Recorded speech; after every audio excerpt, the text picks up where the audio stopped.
What's good, Commanders fans? It's your host, the real Ed Oliver. I got my guys on, my elite channel members. We got my guy Brandon Scott. Make sure you guys subscribe to him on Locked On Wizards and Washington Maniacs. Make sure you guys check out On the Warpath. Make sure you guys subscribe to his channel.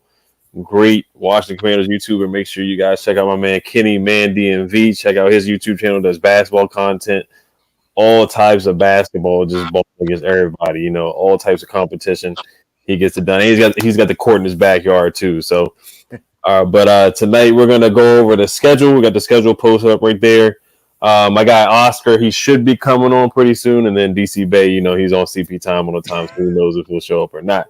But let's shout out to a couple people in the chat here. Locked On Law, what's up, man? He said, "Am I supposed to be able to see this?"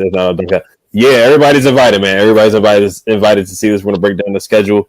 And then Tyler Schwartz says, "Where you at, Ed?" Yes, I am in. We are on CP time. It's supposed to start at 8, but it's 8:13. So never better late than never. Better late than never. But we're gonna do a lot of catching up first off, because it's been about a year since we've done this. It's been a little while, so we're just gonna catch up on the off season and some of the things that have gone on.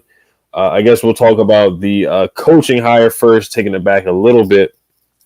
Just what were you guys' thoughts on the hiring of Dan Quinn? Was he your first candidate that you guys wanted, or was it somebody else like Ben Johnson, Mike McDonald? What are your thoughts on Dan Quinn's hiring? I guess we'll talk a little bit about the shirt too with the feather on it. Warpath, I'll let you start. Yeah, man, I was convinced that it was going to be Ben Johnson. I think a lot of us were, and when we got Dan Quinn, I was thinking about the years in Atlanta, and then you had the Green Bay game just right in your mouth, though, just thinking about like what happened there. And I was like, I said Dan Quinn, okay, because I was thinking young more than anything, and like Dan's in his 50s and stuff. That's not young. It's not really old for an NFL coach, but it's his second time around. It seemed like it was very lateral with Ron Rivera. I mean, but you just act like somebody who just like put his nose in a barrel of cocaine, though, with Dan Quinn sometimes. And, that's about it. That's about it, because Ron seemed like a sedated version of Dan Quinn that had some success, was defense coordinator, went to a Super Bowl. And, they went to a Super Bowl and lost. Both the teams did. So there's a lot of parallels there. But the more and more I've learned about Dan Quinn and the process and everything, the understanding that, I'm like, it makes sense, and I'm cool with it. I'm cool with it. And I said when they hired Adam Peters, I'm like, we got to be 100% with Adam. So if it's something even I got a question about, we got to go with it and see what's going to happen with it. So I was just like, okay, it's part of the process. Let's go ahead. We're the 76ers of the NFL now, so we just trust the process. Right. Yeah, I think Dan Quinn was a good hire. Adam Peters is a good hire. What about you, Kenny? At first I wasn't sure, but just to see the players' reaction and all the Cowboys, sad to say, the respect he just demands, and I was just like, man, maybe it's something to this guy. I mean, when you got Michael Parsons talking out, saying, "Oh yeah, Dan Quinn, that's my man," and then the fact that he's getting all these other people to come here, like Bobby Wagner and stuff like that, that right there speaks volumes. When I see stuff like that, I'm like, okay, it's something to this guy. Everybody wants to play for this guy. What did it? I was intrigued. I was kind of excited. I said, it's something to him. And then to hear the stories coming out that he's out on the practice field with them with cleats on, Michael Jordan cleats, and he's getting after it. We just haven't seen that here. So I'm excited. Like I said, at first I wasn't too sure. I was skeptical because, let's be honest, we've been burned for years and years and years. So anybody that come in here, I'm like, you're guilty already. And you know what I mean? Until proven innocent in my eyes, because the history of the team. So like I said, I was just excited to hear the good things and the players that want to play for him. Even up to now, everybody's showing up to the voluntary thing, and everybody's showing up. I mean, we just not used to that right there. Yeah, that's a fact. Everybody showed up. Shout out to Chase Young, but everybody was at OTAs this year, so that was something good to see. Dan Quinn definitely bringing the energy for sure with the backwards hat. How about you, Brandon? No, I mean, like most people, I expected Ben Johnson, but looking more deeply into Dan Quinn, I like the hire, man. I mean, he's a coach who's going to hold his team to a standard, who's going to get his defense right. I mean, Ron Rivera is too much of a players coach, man. He had no standard. I mean, half the time he was lost in the sauce. Didn't even know he was eliminated from the playoffs. I mean, at least we have a coach that knows what's going on when we're around him. So I think Dan Quinn's going to do well. I mean, if you look at the staff, man, I'm excited about him and Joe Witt. I think Joe Witt's going to be able to shape this defense into a really good unit, man. So, at first skeptical, but I think it's a really good hire. Right. I forgot about the shirt too. What do you guys thought? I mean, you may not have an opinion on the shirt because some people don't care, some people care. But Ken, I'll go with you first. Did you have any thoughts on the shirt? Did you think it was a big deal or anything like that? I don't think nothing of it at all. Especially it said Commanders, but they had the feather. I mean, I feel like it was blown out of proportion. I feel like there's nothing bad to say about us, so they're looking for something, which is a good thing because that means let's go back years ago. The Dan Snyder thing. This person, DJ Square. It's always some type of toxic environment. Now it's nothing toxic, so they got to find something. Oh, let's talk about the ant on the front porch. You know what I mean? So I'm happy in a way. I'm like, whatever. They don't have nothing. Just like no one knew who he's gonna pick. If we go back years ago, everybody knew who the pick was. I just like it as a whole. It's just like we got some adults here. Y'all. Right, that's a fact. How about you, Warpath?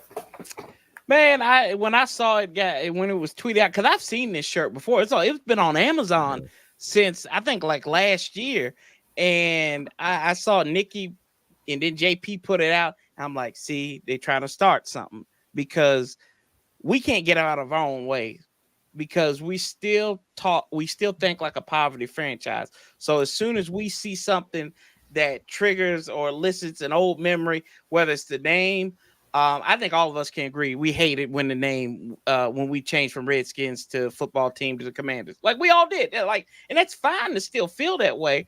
But I was just like, I think Dan Quinn got caught up in a moment where he thought this was something cool to wear, and he did it. Oh well, he learned from it. But the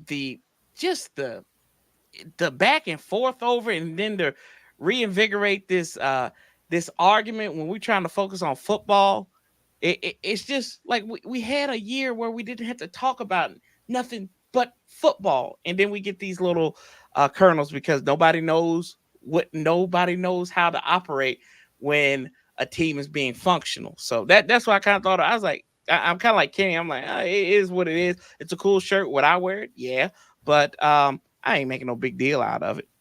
Right. Yeah, the shirt has been around for a while. If you're on Twitter, anything tweeted about the Commanders, they're actually promoting the link. They're just spamming, trying to sell the shirt. So the shirt has been around for a little while. What are your thoughts on it, Brandon? I mean, I kind of going to piggyback everybody else, man. It's not a big deal. I mean, it's just a shirt.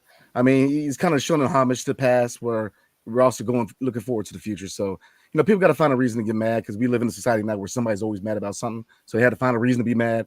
But I will say this. I think to a certain degree, this organization, she's going to have to come out and say whether they're going to change the name or stay in pat. Because the whole name thing, man, it's like, I mean, yeah, I'm with Warpath, man. You want to hold on to the old name to a certain degree. At the time, I was upset, because for a long time we were the Redskins, and that's the only name we knew. But they made the change, whether you agree with the change or not. They made the change, got a new name.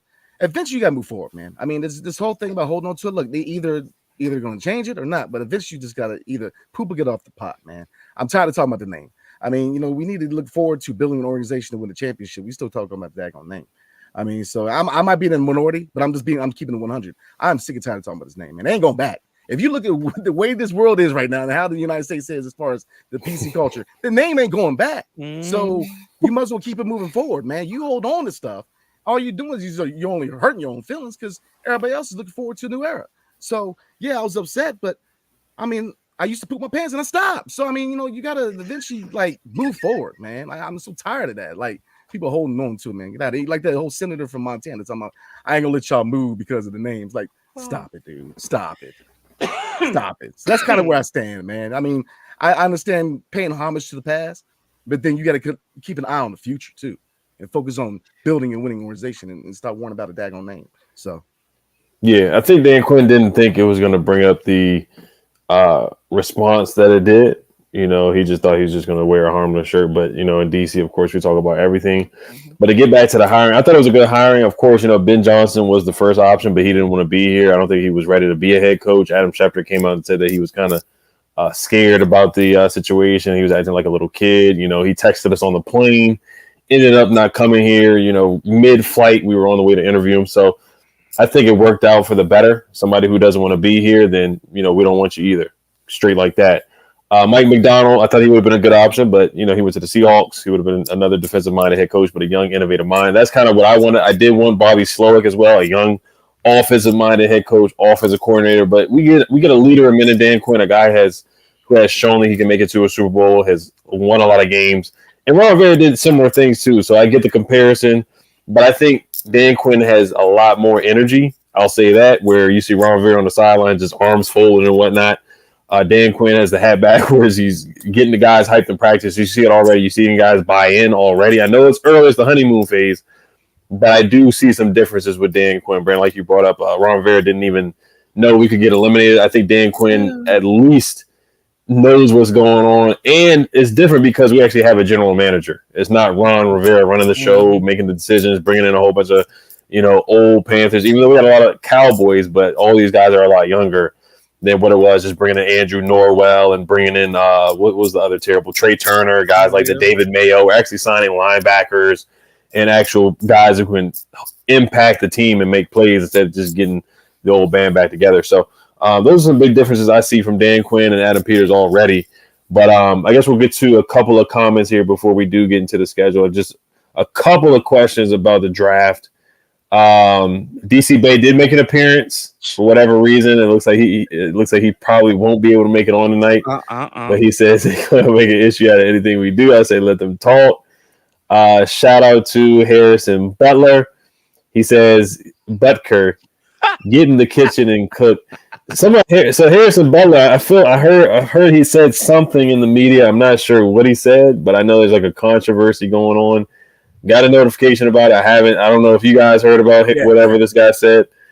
If anybody knows what he said, just let me know, because I haven't really heard much about it. Well, he was at a commencement speech at a Catholic college. Okay. And he kind of echoed a lot of the beliefs of Catholicism, which is, you know, I'm not gonna get deep into it. Oh, okay. He kind of, so it's not about football. Yeah. So okay, All right.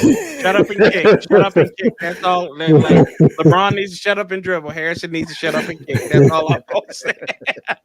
Well, okay. Yeah, I didn't want to go down that road. All right. Shout out. Well, thank you, Harrison. Thank you for the donation. I appreciate that. Shout out to Door Gunner. He's a channel member as well. Someone else who's a channel member, I feel like, commented. Let me get to their comment. Vic B. Oh, yes, the rumors. I guess we'll talk about this, too. I don't know if you guys heard about the rumors about Jonathan Allen.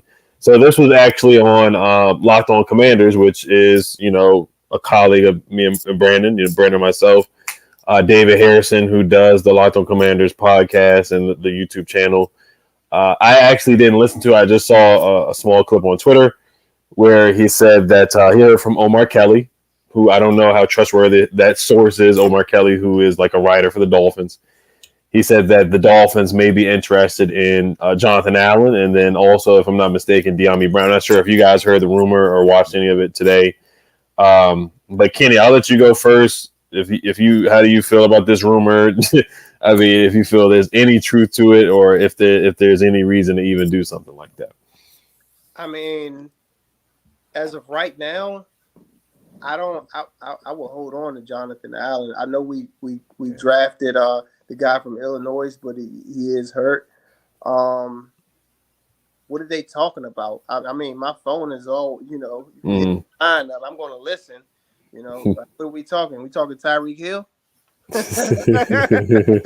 I like John. You from the area, but talking Tyreek Hill for John Allen and De'Ami Brown.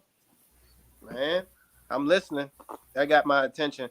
But like I said, though, all seriousness, though, I will hold on to him right now. I feel like this defense under Dan Quinn is gonna take off based on what I've seen what he's done so far, his resume, his track record. I'm just excited. I want to see him do things that Ron and the other guys couldn't do. Like I'm excited to see what do we have in I'm losing it. Linebacker, Jamin Davis. I want to see the positions get switched over. So I will hold on to everybody right now, unless we're talking Tyreek Hill. Right? Yeah, that's probably the only person. It'll probably be picks. I think we would get maybe like a I don't know if we'll get a first for John. Maybe a couple years ago when he had one of his better seasons. Looks like OG is getting in here. Let me see if I can add him in here. But that's like the only way I would take or even trade. But I wouldn't even entertain it at this point. Maybe like a couple first round picks and that's it. But I don't think you're gonna get a couple first round picks. I think you're gonna get like a second and a fifth or something like that for John Allen because he had a down year. But De'Ami Brown, I mean, if you can get a 7th round pick for De'Ami Brown or a 6th round pick for De'Ami Brown at this point, you got to take what you can get for De'Ami Brown. But like I said, I don't know how truthful these rumors are. But Warpath, what are your thoughts? I mean, I'd take a bag of irregular Oreos for De'Ami Brown at this point. So, there you go. But John Allen, man, wasn't John Allen part of a 4-13 team last year? Yeah, he's part of a 4-13 team, and I mean, he's basically kind of made it clear. If you read kind of between the lines and everything. I think his time's run out here. I think his patience has run out here.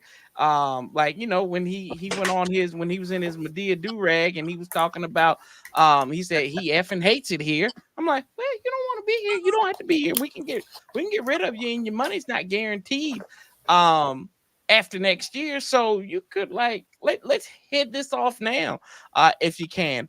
I mean, we already know that this is anything that we do past 4 wins this year is playing with house money because that's the bar set. So if you can survive without John Allen and then, you know, you get in a position where you could draft somebody, John Newton gets healthy, you might be in good shape. But I think you always got to be listening. Like Kenny said, your phone is on. I'm going to listen. I'll listen to you. So, I mean, if his time's run out and it's just not going to be conducive to what the vision is now, get rid of him. Don't hold on to him. Do what you did with Sam Howell. Go ahead and let him go and grow somewhere else. Yeah, and just looking at it, you know, we got a 2nd round pick for Montez Sweat. We got a 3rd for Chase Young. So I think it'll be something similar to that. Once again, I don't think we'll get a 1st. I think you get like a 2nd or something like that. But John Allen, he did come out and say on the radio, he said he did think about being traded. He did say that last year. You know, every year he has that rant that he goes on. He's upset about losing. I get it. I know he's frustrated. He's been on the team for 4 or 5 years and, you know, made the playoffs one time and that's it. But he did also the radio. Team 980 106.7 The Fan. They had that show where he was on stage and he said he wanted to stay. So ever since Dan Quinn, Adam Peters has came, he's had a different opinion. You know, he sounded different. He sounds like he actually wants to be here now. And then the news with Jazon Newton being injured is kind of like, you know, we really need John Allen, especially with Jazon Newton. We don't know. He's supposed to be back week 1. But can you trust now? The other foot needs surgery, so it's kind of like iffy with Jazon Newton. So, what are your thoughts, Brandon? Yeah, I mean, with if Newton wouldn't hurt, then I would definitely entertain a trade for John Allen because I mean he's going on an expiring contract, and I mean a lot of people, it's kind of murky whether he actually said he wants to trade. But I mean, looking at his body language and like the Warpath said, reading between the lines. I mean, come on. Yeah.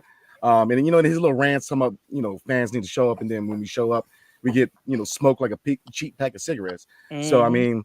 You know, but I mean, I do like John Allen. I mean, to a certain degree, he has been a good leader in the locker room. But I mean, the body language is like when we're winning, I don't hear nothing from him. When we're losing, it's like now he's all vocal. So I'm with Warpath, man. I think his time is coming to an end whether it's after the season or whatnot. But yeah, if Newton didn't have the foot injury, then I would definitely entertain it. But I'm not comfortable right now without a replacement for him. So, but after the season, definitely, I think he's definitely on his way out.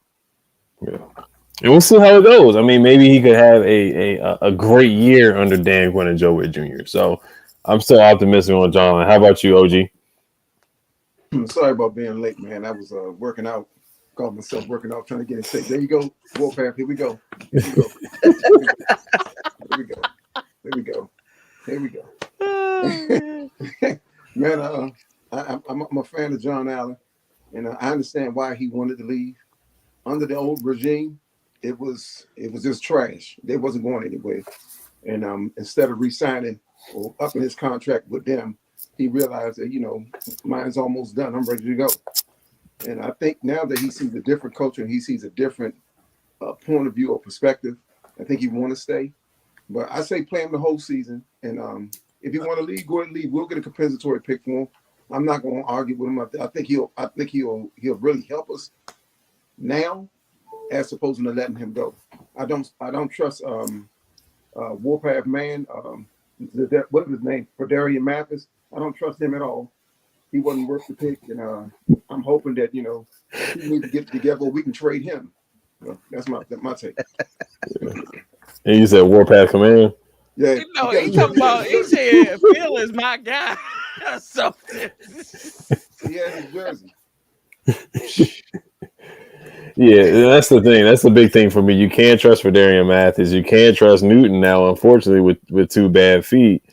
So it's kind of like you once again you're going to rely on Jonathan Allen. He's going to have to play 90. Well, hopefully he doesn't have to play 90% of the snaps again. Hopefully Jazon Newton can be ready. But if Jazon Newton was 100% healthy, you would be like, okay, maybe he's more expendable. But Jonathan Allen is still a super, super, super talented player, a super impactful player. Yeah, he hit a down year last year, but I think he's a guy that you keep around. Once again, De'Ami Brown, he's very, very expendable. They're bringing guys in. So we are going to get to the schedule real quick. I know Jordan Wickline wants to get to the schedule real quick. I got to get to Dora Gunner. And then Juan Gotti said, shout out to Juan Gotti. He's back. Welcome back, man. He served our country for a little bit. Now he's back in town. He's back to making videos. He said OG just beat up LeBron. What'd you say? Waiting for him to grow his hair back. He said OG just beat LeBron. That's why he's late. And then shout out to Dora Gunner. He said, got my tickets for the Bucks game behind the Commanders bench. Tons of Commanders fans down here in Tampa. Yes, sir. Yeah, I do remember that. I think the last time we played in Tampa, if I'm not mistaken, we beat Tampa in Tampa. Ryan Fitzpatrick was the quarterback. He threw 5 interceptions in that game, I believe. And I think Josh Norman got an interception too. Yeah, he did. I think he got an interception. 16-3. We beat him 16-3. Yeah. Fitzpatrick threw for like 500 yards. Right. It was one of the ugliest games that I've ever seen in my life. And Alex Smith was the quarterback, and we won that game. He had 2 good legs then. God bless him. God love him. That is true. That is true. All right, so I guess we'll go one by one. I know we always do win loss, but we'll get you guys thoughts on the schedule. But I do want to get like your overall thoughts on the schedule first before we go game by game. Like, what are your thoughts about the week 13 bye? Do you think that's unfair? We didn't get a Thanksgiving game. We didn't get a Christmas game this year. Did you guys want a Christmas game? Did you want a Thanksgiving game? We got 2 national television games. 3 out of the first 4 games are road games. Then, of course, we got the last game against Dallas. Kirk Cousins coming back home. Like, what are some games that you guys are looking forward to? And then we'll go one by one. Kenny, I'll start with you. I would like to see. When do we play the Bears again? Week 9. We play the Bears week 8, October 27th at home. That one right there. I want to see the Caleb Jaden matchup really bad, because everybody's saying, Caleb Williams this, Caleb Williams that. But there's some people out there saying, Jaden Daniels could have won too. So that's one of the games I'm really going to just mark my calendar on and make sure I'm right there an hour before kickoff, just waiting. Yeah, that should be a good one. Pick 1, pick 2, and Caleb Williams from the DMV coming back home. So that should be a good one for sure. How about you, Warpath? I always like the season opener.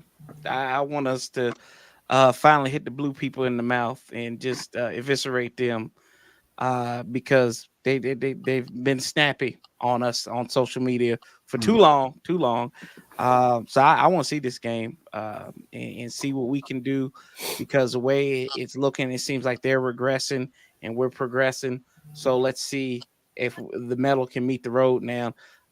Yeah, and get that home schedule started. That's the game I want to see. Yes, sir. How about you, Brandon? Oh, not a bad schedule, man. I mean, it's actually a really friendly schedule to the Commanders, man. But what games am I looking at? I mean, that Monday night game in Cincinnati is kind of random because it's not against an NFC East opponent. But Joe Burrow versus Jaden, that'd be a good matchup. I'm with Warpath. Definitely the home opener is going to be a really key game. The Bears, definitely a good game I'm looking at, obviously with Caleb Williams. But yeah, I mean, the late bye is kind of whack. But overall, I think it's a really good schedule for us, man. It's not a hard schedule. Right, how about you, OG? You already know I got week 6 schedule in. I want to knock the feathers off the Ratbirds of Baltimore. I don't like them. They are not from here, as far as I'm concerned. They don't consider themselves in this area, and I want to treat them like they don't belong in this area. Jaden Daniels is not like that glorified running back they got in Baltimore. We got a dude that can throw. We got a dude that can also move. And we're going to show them why they keep talking about he ain't got no receivers and all this stuff. Every year this dude never had no receivers. I can't tell. People run around blocking for him. And then they went and got Derrick Henry. And they get a 300-pound fullback back there. They're going to run the ball. I'm going to smash the gas on that whole BWI beltway.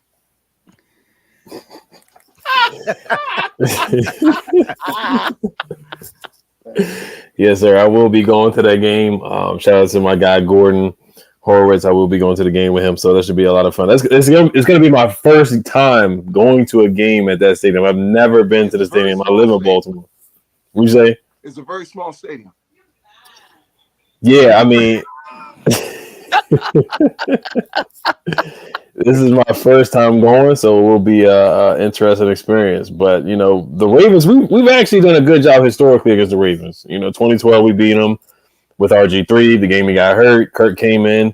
Then 2016, we beat them in Baltimore. That was a game Jameson Crowder had the punt return. So, for the most part, we've actually done a pretty good job in the Battle of the Beltway the last couple of years. I know the last time we played them in 2020.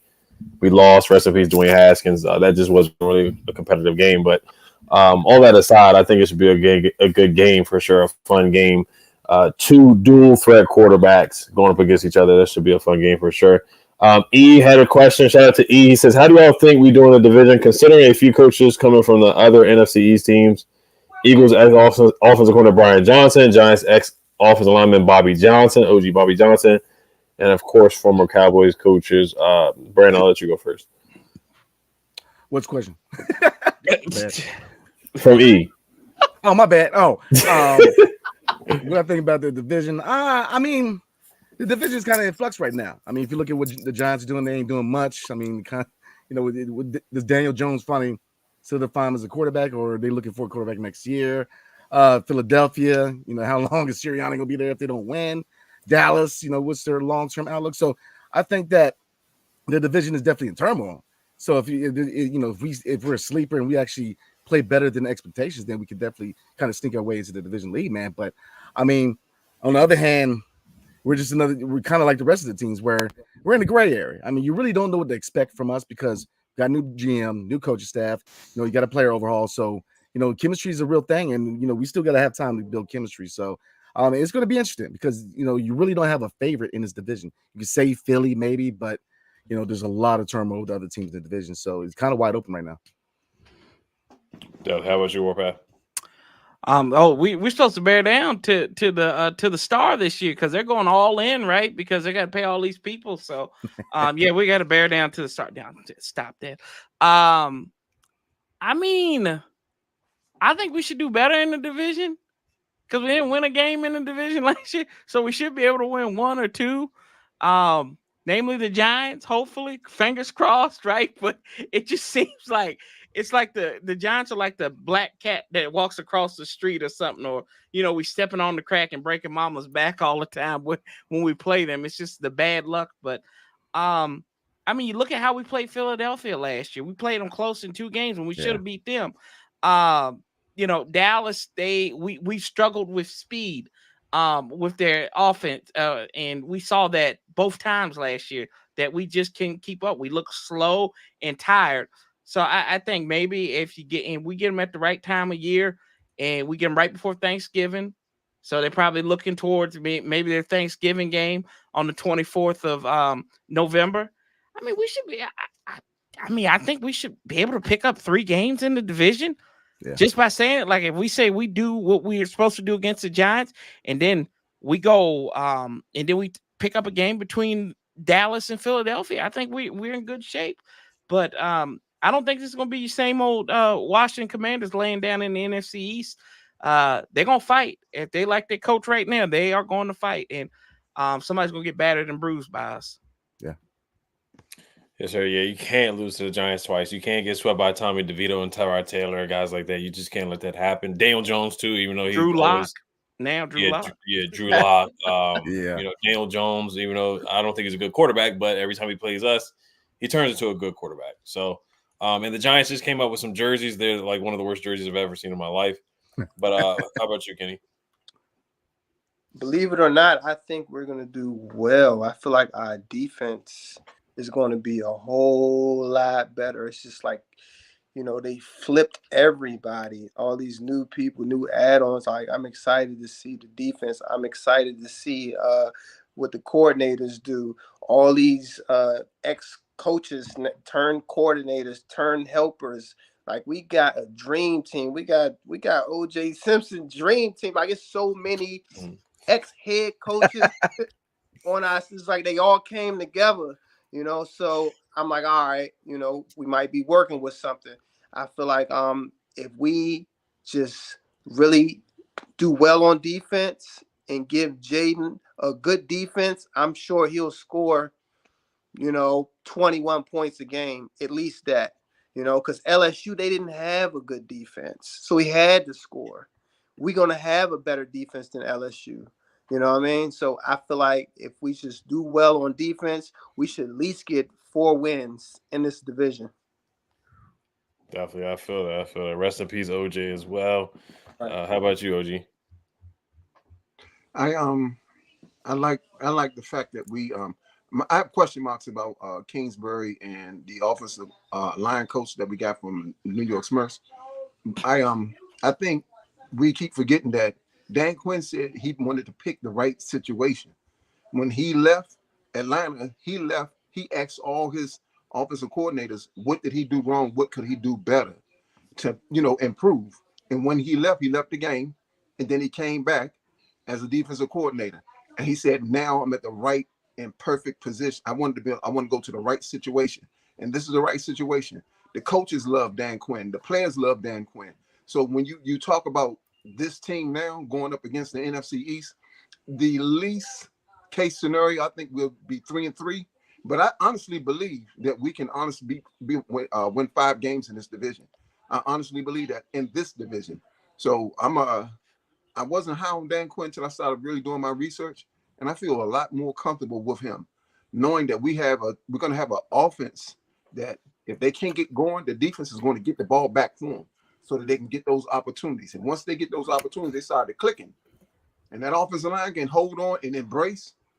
Man, I think we're going to be able to see something real good. I ain't saying we're going to be out here going to the Super Bowl or anything. I'm just saying we're going to compete and we're going to contend. And we're going to punch people in the mouth like Warpath said. You know, I don't like to agree with him about anything. So that's my view.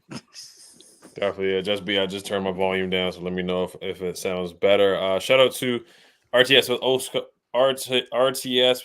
Josue Montel. I sent him the link to get on tonight. He might be trying to get on later. We'll see. He says at least the Bears game is not Thursday night. Yes, we got blown out on Thursday night.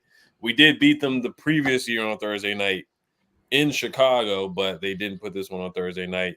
They didn't put us on Thanksgiving, like I said, against the Cowboys like they usually do. No Christmas games, but we do play the Cowboys again for the last game of the season for the 3rd time in a row. But getting back to OG's point about OG Bobby Johnson, somebody else brought up the offensive line too. As far as the coaching staff, and then the quarterback's coach is the guy from the Eagles. Blank on his name, who was the offensive coordinator for the Eagles last year. He struggled Ryan a little bit. Ryan Johnson. Yeah, he struggled a little bit with the Eagles. And then Bobby Johnson struggled with the Giants. The Giants had one of the worst offensive lines in the history of the NFL. So I was concerned with hiring him as an offensive line coach. You know, he wasn't my first choice, or I'm not, you know, I wasn't banging on the table and excited when we got him. But, you know, we'll see what he does with this offensive line with Brandon Coleman, Wiley, guys like that. I know I feel like, maybe they could have attacked the offensive line a little bit more. But I'll be optimistic. And then Cliff Kingsbury, I think he's been a solid coach. Did a good job with Kyler Murray for the most part until the last couple of years where they were going back and forth and arguing with each other. And they started off like 7-1. Sometimes his offense gets figured out a little bit towards the second half of the year, but he can run the football. Can he get the best out of Jaden Daniels? And then Joe Witt Jr., Dan Quinn, we've seen what they've done with Dallas's defense. So I think there's reason to be optimistic with this coaching staff. But like I said, there are a little bit of question marks with Bobby Johnson, Brian Johnson. Then we got Ken Norton at the linebacker coach. So there's some legitimate coaches on this coaching staff. So I think Dan Quinn did a great job of filling out this coaching staff for sure. So, all right, let's get into the schedule here. I'm trying to see if there's any more comments to get to before we get started. But I kind of do want to talk about, and then we'll finally get into the schedule, guys. What are your thoughts about you guys probably couldn't care less about this too, but they did sign a wide receiver. Somebody, Leon Townsend, Andrew Wiley's associate. Yeah, he didn't have a great year last year. He was a turntable. He was a turnstile at times. He did struggle. But I want to transition to the receivers real quick before we get into the Will Dixon Diami can do more than block, but block is another reason he should stay. And then also Command the Room says if Jack Satan's Zacchaeus play well in preseason, Diami's gone. So I just want to get your thoughts on the signings of Diami or the signing of Demir Bird, if you think it's something or nothing, and then Martavis Bryant was brought in for a workout. Remember, he was suspended for reefer and whatnot. Back then he couldn't stay off the reefer. What are your thoughts about the wide receiver room? Why do they keep bringing these guys in? Is it nothing? Or are they just camp bodies? Do you think somebody like Jack Saint can make the roster or Mitchell Tinsley? And what's going on with Diami Brown and Warpath? I'll let you go first. Yeah, I mean, I think that you got somebody who can speak the language of Cliff Kingsbury. You look at it last year when the round mound of offense brought in a couple of his guys and, somebody there to speak the language and stuff. And, gosh, I'm drawing a blank. Who's the wide receiver that made the team for us that was in Kansas City with him? Byron Pringle. Pringle. Yeah. Pop goes Pringle. And, I mean, you got to have somebody there that's going to speak the language and help everybody else out. And Bird was that guy from Arizona. And then you also kind of everything I think they do is intentional for some reason. So I think you're putting people on notice when you bring in Martavis Bryant, probably a Diami Brown, right? In those situations. And so I think there's some smoke to it. Might not be complete fire, but it's sending a message to somebody, I think, even though it might be a blip on the radar, because you're deficient in somewhere and you want to get better. So yeah, we'll see where it goes with that. But I mean, I think when somebody knows the offense, it's good to have them in there, especially going into the preseason through the offseason workouts. And Kenny, what about you? What do you think about Demir Bird and Diami Brown and some of those guys? I mean, it's time for Diami. If he gonna do something, he got to do something now. He's going to be one of those guys that's playing the third game of the preseason, trying to make the roster. He's got to be doing more than just blocking and special teams. He got to go out there and make plays. I feel like in this offense, you're gonna have to get open quick. You have to get open quick. You're going to have to get open quick, and I feel like we do need some height. It seems like all our wide receivers are, short, fast, finesse guys, and I prefer that. But we need I think Martavis Bryant, he got some height on him. You know what I mean? Somebody like him. I think Luke McCaffrey, though, he might be like 6'2". He might be. Is he the tallest wide receiver that we have? Yeah, he's one of them. Like Yeah. I feel like we need somebody to offset Jahan and Terry. You need we on a goal line fade, and he just go up and grab it. Now, I didn't seen a receiver that we did draft or sign from Georgia. He goes up and get the ball. I'm blanking on his name, but watched. Rosemary. Yes, I kind of like him. So, it's like up in the air. You can sign somebody and still cut them. Right, and that probably we'll see if Demir Bird does make the roster. And all the Zacchaeus, he's not a sure to make the roster too. He could get cut. But Rosemary Jackson is somebody to look at. Luke McCaffrey, Kevin Quinn says, don't forget about Luke McCaffrey, brother of Christian McCaffrey, son of Ed McCaffrey. So, you got some good genes there. He's been playing pretty well in a couple of practices that have happened so far. What about you, OG? I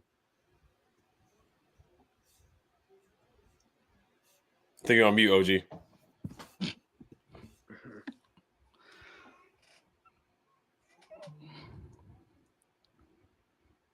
Yeah, you're on mute, OG. Yeah, you're good now. Oh, hold on. Okay, here. Yeah, Brandon, we'll go to you, and then OG, let me know when you're ready. Appreciate it. I mean, the wide receiver room, man. I mean, I'm intrigued by McCaffrey to a certain degree, but I felt like, going to the draft, we should have got a taller receiver opposite Terry, because we got to find a bigger physical receiver opposite Terry. I feel like with this draft being a really good, deep wide receiver draft, I really felt like we should have went out there and got a bigger guy. Because I may be in the minority, but I think another reason why I wanted a bigger receiver opposite of Terry, because I think John Dawson's best served in the slot, man, in my humble opinion, man, with his size. Because I mean, your number one and number two are 6 foot guys, man. That's why we desperately need a bigger guy on the other side. But we'll see, because none of the moves really moved the needle. I mean, Martavius Bryant, what can you really expect at this point, man? I mean, he's been out of the game for a minute, and I mean, hopefully it's a feel good story, but none of the moves really moved the needle. And like I said, with this draft, I get it. They kind of look forward. A lot of the draft picks are future draft picks for looking towards the future. But 2 areas definitely we should have looked for immediate help was definitely left tackle and wide receiver, in my opinion. Mm-hmm. Yeah, Martavius Bryant, the last time, so he was signed by the Cowboys. It was on the practice squad, then signed to a future reserve contract. He was released. He played in the XFL, played in the UFL, played in the CFL. Got cut on all those teams. Didn't do much in the XFL. So I mean, it's not much you can expect from him. The last time he did anything good, Ben Roethlisberger was still in the league throwing football. Antonio Brown was still on the Steelers. So we're talking 4 or 5 years ago. I mean, he is 6'4". He has some height on him, and he hasn't even been signed. So I think they picked Demir Bird over him. Bird, I do like. Super fast, ran a 4.2 40-yard dash. But once again, he's a Smurf type of receiver, 5'9". Solid kick returner. You still got Crowder. I would pick Crowder to make the roster because of the punt returning. Yeah. That's just my opinion. And then, like I said, Luke McCaffrey's obviously going to make the roster. De'Ami Brown's a question mark. Alameda Zaccheaus is a question mark. After the first 3 guys of Terry, Jahan, and Luke, it's a toss-up on everybody. Yeah. Everybody's fighting for a roster spot. So, OG, you good now? You good? You're on mute right now. All right, we're gonna get into the schedule. All right, let's start off with the first game. So we're just gonna hop back in. Just a couple of technical difficulties there. All right, let's finally get to the schedule. We're 42 minutes in, and we're finally getting to the schedule. I know you guys have been waiting for this. We'll do a quick prediction. We'll do game by game like we did last year. Just giving you quick thoughts on each game. Tampa Bay. I guess we'll go around. Brandon, you can start first. Tampa Bay. I mean, that's gonna be a hard one, man. That's gonna be hard out the gate, in my opinion. I'm gonna say it's gonna be a close loss. I think we catch the L in Tampa. Okay. How about you, Warpath? Yeah, I think we're gonna hold the L, but like Brandon said, I think it's gonna be a close one. How about you, Kenny? Win. I like Jaden Daniels coming out game. Win. Okay. All right. OG's not in yet. But OG, just comment if you can. And just put W or L. Tampa, yeah, I got a loss too. I got a loss. I want to write down you guys' stuff because I want to get everybody's prediction, and we're going to look back when the season starts, of course. So I got an L. Brandon's got a loss. Warpath's got a loss. Kenny's got a W. And I got a loss. I'm going to say Oscar. Oscar, if you're in the chat, you can just comment W or loss. Oscar probably has a loss, too. I'll just put a loss next to Oscar's name because I already know he's the Russian judge. Brandon, let's take a look at the Giants. So we got the Giants at home, 1 o'clock on Fox. I do like that the Tampa game is at 4. I do like that. It's going to be a tough matchup. Chris Godwin, Mike Evans, Baker Mayfield is he had one of his best years of his career last year. He just got a new contract. OG's back in the chat now, so let's see. Oh, Oscar's in the chat now. What's up, Oscar? What's up? All right, we're doing a schedule. What's your thoughts on the Tampa Bay game, win or loss? Week 1? Yes, sir, at Tampa. Win. Oh, wow. Okay. Okay. All right, let's move on If to we the can beat Giants. if we can beat Tom Brady, we can beat Baker Mayfield. That is true. That is true. We did beat Tom Brady. That is true. What are your thoughts on the Giants, Brandon? First home game. It's going to be a win. I think we get the first home game out with the new GM, new coach, new players. We're going to get a dub. Okay. How about you, Warpath? Yeah, I think it's a W with against the Smurfs, as OG would call them. All right. How about you, Kenny? Yeah, sorry guys. I think we're gonna win again. I like that. 2-0. I got a W for that one too. Even though it's not, for whatever reason, the Giants always give us a tough time. How about you, Oscar? I'll give him a win. Okay. All right. 2-0. So Kenny's got us undefeated. Oscar's got us undefeated as well. All right. Let's move on to at Cincinnati, Monday Night Football. Joe Burrow, Jamar Chase, T. Higgins. They just got a lot of talent over there. So what are your thoughts about this, Brandon? That's going to be an L, man. I mean, that wide receiver core is going to burn our secondary like some mid-level weed, man. I'm telling you right now. Come on, man. We got Joe Witt Jr. Emmanuel Forbes is going to improve, Oh, man. God. Nah. Vincent Juice, Oh. Mikey Sanders still, Reggie. Michael Davis, Noah Iguodala, Jeremy Chin, and Derek Forrest. But no, I get it for sure. OG's back in the chat. I guess we'll quickly just go through his three games. We'll see. Third time's the charm, OG. Which thoughts? Can you hear me? Yes, sir. Third time's the charm. There we go. That Boost You Mobile. can just quickly go through the first three games. That Boost Yeah, Mobile. man. I'm gonna try to run through it real quick on the wide receiver thing. I think it's not the wide receiver that's the problem. I think it's going to be our quarterback situation. We never had a quarterback that actually can make players better. Remember the year before, Jaden Daniels got the Heisman Trophy. That them same dudes that he made look better this year, they had like about 7 to 10 touchdowns together. They turned around and they had a heck of a season. So I think it's not really about the wide receivers because we do got an alpha dog in Terry. So I believe we're going to have a successful wide receiver room. It's going to be a battle. And I agree that John doesn't need to be in the slot. I think we're going to lose the Tampa game. We're going to beat the New York Smurfs and we're going to upset Cincinnati. Okay, so you got us beating the you said lose to Tampa? Yes, sir. So loss in Tampa, W against the Giants, and then W against Cincy. All right, so that's 2-1. Oscar, what are your thoughts about the Cincy game? Loss. Loss, okay. So 2-1. I got a loss against Cincy too. I don't like that matchup being one of the first couple, but it is what it is. You know, you got a player who's in front of you. Who knows if T. Higgins is going to be on that team because he's requesting a trade right now. But that is true. That is true. Yeah. And also somebody just commented their offensive line is suspect. Timothy Swindell said their offensive line has always been suspect, but Joe Burrow has always found a way to just overcome that. You know, just their offensive talent. Joe Mixon's going to, so they lost him. But Warpath, what's your thoughts about the Cincy game? Yeah, I think Joe Burrow's got a little revenge on his mind after what we did to him back in 2020. So, yeah, I think we take an L in Cincinnati. All right, so loss. So that's Warpath is 1-2. How about you, Kenny? LSU versus LSU. Wow. We're gonna lose here. It's gonna be close. They both want to score, but I think Joe Burrow is gonna more plays. Loss. Okay. I got us with a loss too. So let's move on to Arizona. Cliff Kingsbury versus Kyler Murray. This could be a revenge game in Arizona. This one is at 4:05 on Fox.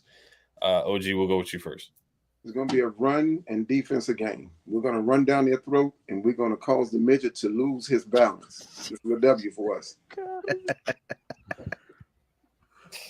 Yeah, Cliff Kingsbury. Yeah, he knows Kyler Murray's weaknesses, so he definitely could help us out with that. How about you, Oscar?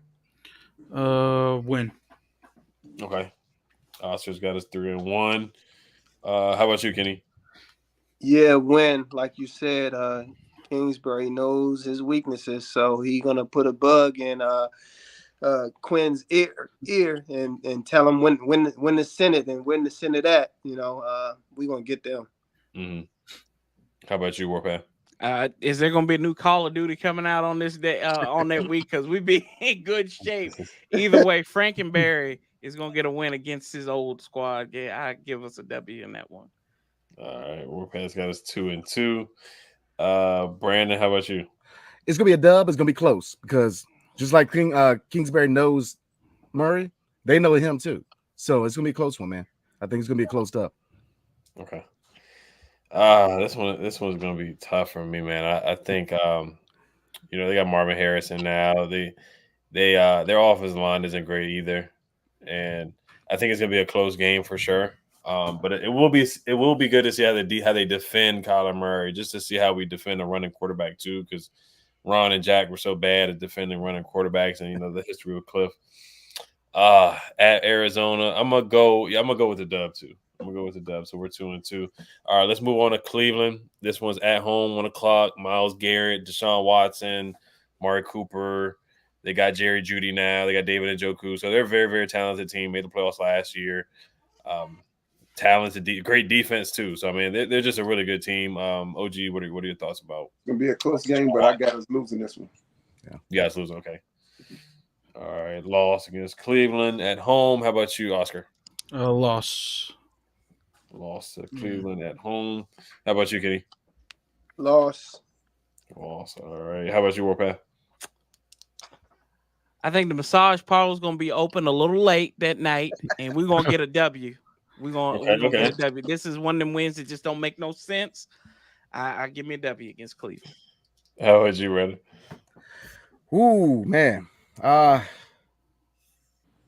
Using my I'm gonna roll with Warpath, man. There I you think go. it's gonna be a victory. I think it's gonna be I'm with him, man. I think it's gonna be one of those victories where it's like, come on, man, really? Put it in dub. Yeah. The only thing for me is, of course, we'll see how Brandon Coleman holds up against Myles Garrett, Wiley against Myles Garrett, and those guys. That would be a good Jaden Daniels gonna run for his life that game. Yeah, that's gonna be a good test for this offensive line. It's gonna be a good measuring stick for sure. So I got us losing that one. I do think it will be close. Deshaun Watson is super inconsistent. The last time I know it was a couple years ago, but when we played again, he was terrible when he played against. He's been super inconsistent. So the defense just got to hold it. But I think it will be a close game. I think it's gonna be a loss. All right, next game is at Baltimore, 1:00, CBS, Battle of the Beltway. OG, let's start with you. W. This game is going to be the one that set the tone for our season. I truly believe that they're going to send a message to any and everybody that think that they can punk us and do whatever they want to do. Jaden Daniels is going to find a way to put this team in a position to win, and I think the defense is going to win it for us in the end. I like it. How about you, Oscar? Loss. Loss. Okay. Lamar Jackson's not MVP for no reason. So. Yeah. It is going to be a tough one. It's going to be a tough one for sure. Yeah. How about you, Warpath? Yeah, kids, don't do what DC Bay does. Don't do drugs. This will be a loss on the register for us. I think this one might be kind of reminiscent of the Buffalo game last year. Yep. How about you, Kenny? Yeah, man, Lamar Jackson, that man goated, bro. I ain't gonna lie. He is tough. He's tough. We're gonna lose this game. I ain't gonna lie. I ain't biased, I'm a realist. Lamar, it is what it is. How about you, Brandon? Look, Lamar is him, man. That's an L. That is an L. Hey, can I say something real quick? Yeah, definitely. I mean, I know Deshaun Watson isn't as mobile as he used to be, but we got 3 mobile quarterbacks back to back. That's true. Yeah. Yeah, that is true. Well, 4 really, if you're looking at it. Arizona, Cleveland, Baltimore, Carolina, and Chicago. Yeah, and then Dale Jones had a 90-yard, 100-yard rushing game on Jack Del Rio's defense. So, I was there. yeah, on that Thursday night game. Lord, I was there too. Ooh, God. All right. So, that's the thing. That's what I want to see. How do we defend mobile quarterbacks? Because Jack Del Rio couldn't defend a mobile quarterback to save his life. So, what does Dan Quinn do differently? And Joe Witt Jr. So, we'll see. That will be a good test for sure. Derrick Henry. Zay Flowers, Odell is gone. They still got Bateman. So they still got a couple talented guys there. They still their wide receiver room isn't great, but that's not their game. Their game is running the football, of course, with Lamar, Derrick Henry. So you just got to stop that. And their defense creates turnovers, but their defensive coordinator is going now. So we'll see if their defense can keep it up the way that they were playing like they did last year with a different defensive coordinator. So I got a loss in that game. I think that will be a good test too. The Ravens, they're a good organization. They've been there, done that. They're a perennial playoff team. So I think we lose a close one there against the Ravens. Carolina, this is the game where it's like we're circling it and they're circling us. So we're looking at each other like food. Carolina, they're the only team in the NFL to get 0 primetime games. 0, not one. They didn't even get a Thursday night game. They didn't get anything. They didn't get a Peacock TV game. They didn't get nothing nationally televised. Well, I know Peacock's not nationally televised, but they didn't get any special type of games or anything. Every game for them is either 1 o'clock or 4 o'clock game. We got 2 primetime games and a couple 4 o'clock games, and we may get flexed into national TV games later in the season. But OG, let's start with Carolina. Carolina, you can go ahead and put them kitty cats to bed, man. Put them in the cat litter and let them go and do what they do. They done. We getting a W. Okay. How about you, Oscar? I think it's a trap. Unpopular opinion. I think Panthers find a way to sneak a win. Okay. How about you, Kenny? We're gonna blow their ass out. How about you, Warpath? Yeah, it's gonna be a struggle. It's gonna be a struggle game because we always seem to struggle against Carolina. But I think at the end of the day, we're gonna win. Yeah, give me the dub on that one. Okay. How about you, Brandon? I'm not surprised they didn't get any televised games. I wouldn't show the Panthers on Cartoon Network, to be honest with you. But there's a Nickelodeon game. I'm just saying. But I'm with Oscar, man. I think that we are so bad for playing down the opponents, man. And as much as I want to say we're gonna blow them out, I think they're gonna sneak us, man. Just because we're gonna play down to them. I think they're gonna get us by a field goal. Okay, so you think Bryce Young comes into DC and steals a win with Adam Thielen and Xavier Legette and those guys. So we'll see what happens. I got the win in that game. Big country plays on there. Cornbread, yeah. Oh. Legette. He like Bubba from he like Bubba from Forrest Gump. That's my boy. Yeah, they got Legette, they got Deontay Johnson now, and they got Jadeveon Clowney. Somebody brought up that the Ravens lost Patrick Queen. They did lose Patrick Queen. They still have Roquan Smith, so they still have a lot of talented guys on their defense. But yes, they did lose Patrick Queen. They lost Geno Stone. They lost a couple defenders on that roster for sure.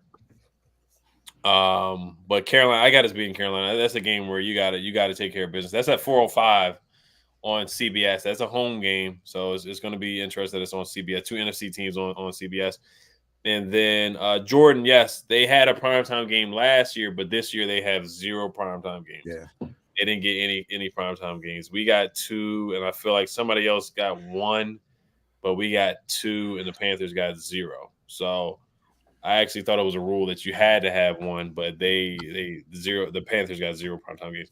But I think that's a game you got to take care of business. Bryce Young, I think he's going to get better. You can't get any worse than what he did last year, but I still think we come away with the W against the Carolina Panthers. All right. Next is the Chicago Bears at home. Montez Sweat comes back to DC. Caleb Williams comes back to the DMV area. Oscar, we'll go with you first. What are your thoughts on the Bears game?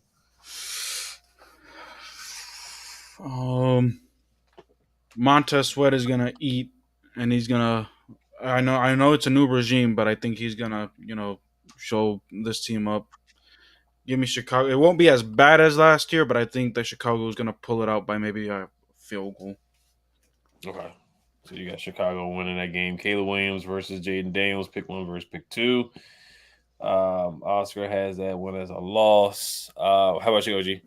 This is another must-see game. And if they keep Caleb Williams up, and if we keep Jaden Daniels up, I think this is going to be the game of the year in all of the NFL. Both defenses are going to be lit, And there is no one who wants that game more than this fan base. And it's going to be here. So you already know we're going to raise the roof up in that place.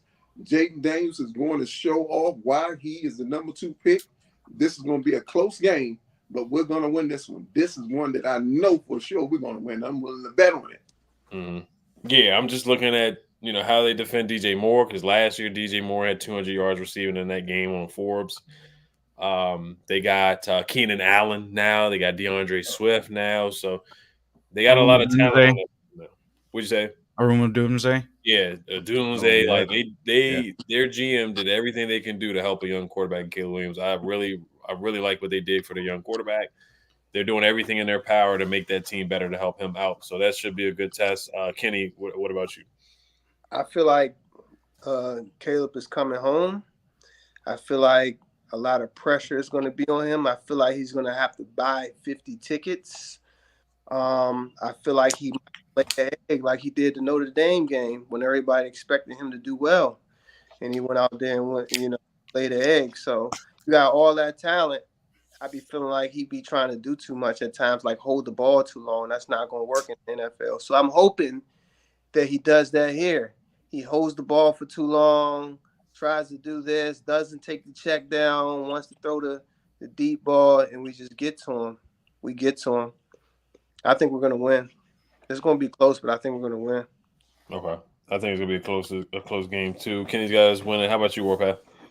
Yeah, I think we beat Holiday Hard. And Caleb Williams. I think we beat we beat no. They beat us. They beat us actually. I think he'll come in there and win that game. So So he'll come in with the pink nails and the pink cone and everything. I mean it's October, it's breast cancer awareness, so he'll be ready to rock and roll.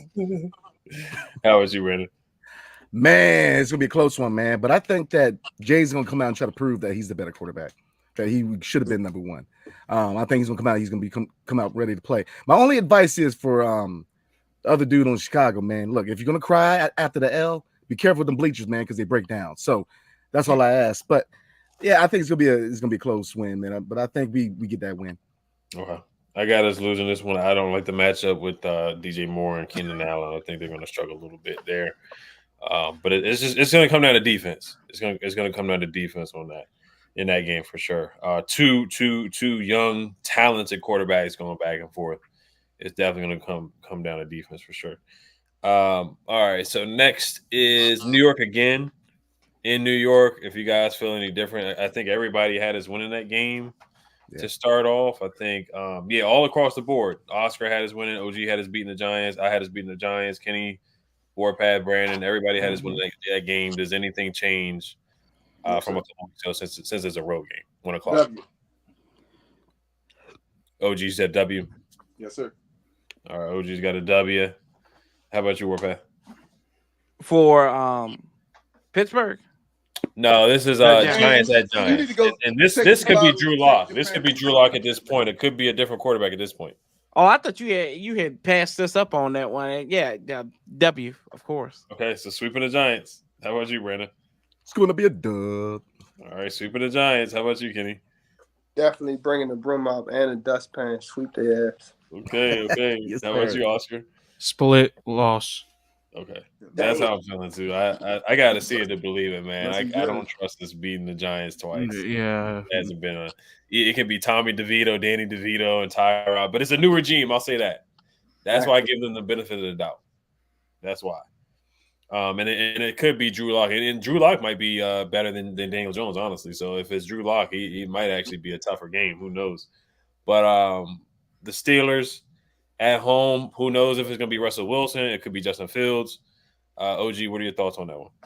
They're just a well-coached team, man. Yeah. They don't run well since they had Najee Harris. That's a plus for us. They got Patrick Quinn. I don't know how that dynamic is going to work on that defense. I believe our secondary is capable of handling that daggone those wide receivers. I'm not afraid of Russell Wilson, and I hope that he plays because it's time to put him to bed. Give us a W. All right. Russell Wilson and Sierra, she might be the game. How about you, Oscar? Win. All We right. always find a way to beat Russell Wilson at some point. So Yeah. Yeah, we beat them on Monday Night Football. How about you, Kenny? That defense, man. Pittsburgh. You got Patrick Quinn and T.J. Watt. You know what I mean? And they got a good coach, Mike Tomlin. Like it's just like we're gonna lose that game, bro. Mm-hmm. You know, I feel like Tomlin, if Wilson's not playing well, he's gonna get sat on the bench and then put back in maybe next game. Tomlin don't play that. So if we win, it'll be close, but I got us losing. Better coaching strategy. Yeah, sorry. How about you, Warpath?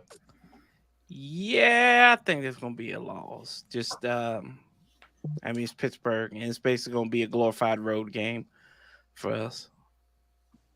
Yeah, terrible towels. How about you, Brandon?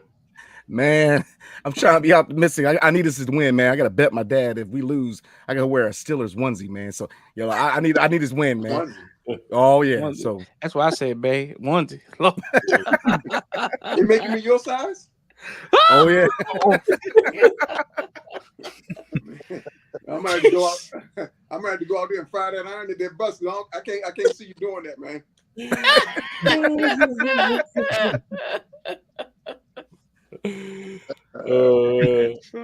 Timothy said a homecoming for Cole Holcomb. I forgot about Cole Holcomb, but shout out to Cole Holcomb. So it will be a homecoming for Cole Holcomb. Cole Holcomb. I got us losing that game too. Honestly, I think it's a winnable game.